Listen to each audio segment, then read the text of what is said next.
Hello, welcome to Irish Football Fan TV. This is my after-match reaction from Bohemians 2, Shelbourne 0 at Daly Mountain Park. Goals from Andre Wright and Dan Mandroiu.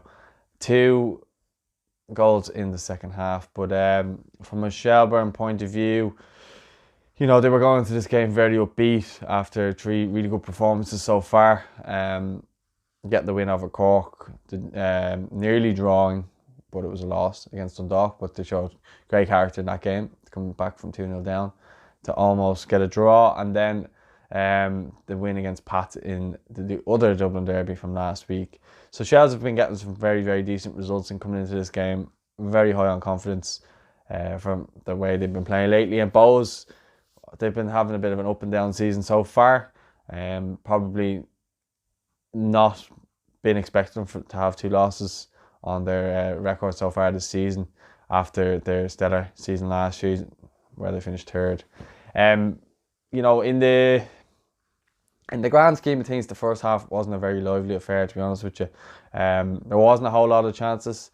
Shelbourne hit the bar and then it was a bit of a scramble. The keeper got injured, Kilduff got injured, and that was the only real chance of note. There was a couple of challenges going in that were a bit rash, but you're gonna get that in the Dublin derby. I don't care. It's Rovers, Bohs, Shells, Pats, Bohs, whoever. There's gonna be those tackles flying in because it's just a derby, and you have to let people know that you're there early on and throughout the game, and that's what happened. Going in at half time, obviously Hugh, who was with me, was a Bohs fan, and the two of us pretty much said it was fairly even. Shelbourne probably with a better side in the first half, I would say. Others would say I'm being biased in saying that, but I did think Shelbourne were the better side in the first half and had the better of the chances. Second half, Keith Long, he said it in his after-match reaction that he had some words for them, and really didn't look happy after the game, even though they won.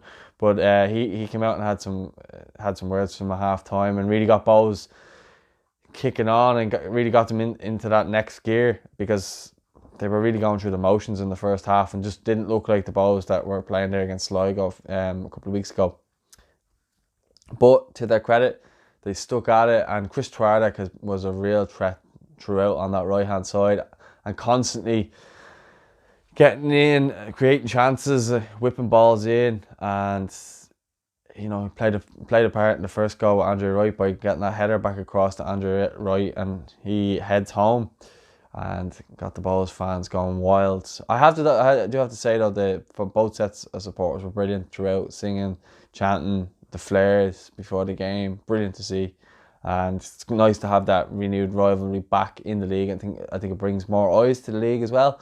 I think it brings more eyes to Irish football, and it's brilliant.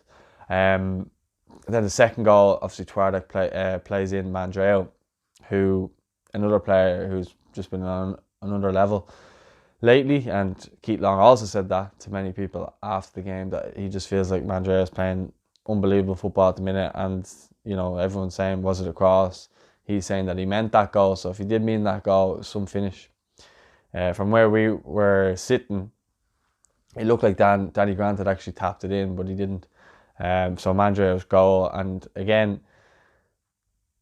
I think that was the difference, wasn't it? That little sprinkle of quality that Bohs have, and credit to their staff and their recruitment for the players that they brought in. Twardek looks like a really, really good player. I didn't see much of him at Sligo last season, but he looks a really, really top player.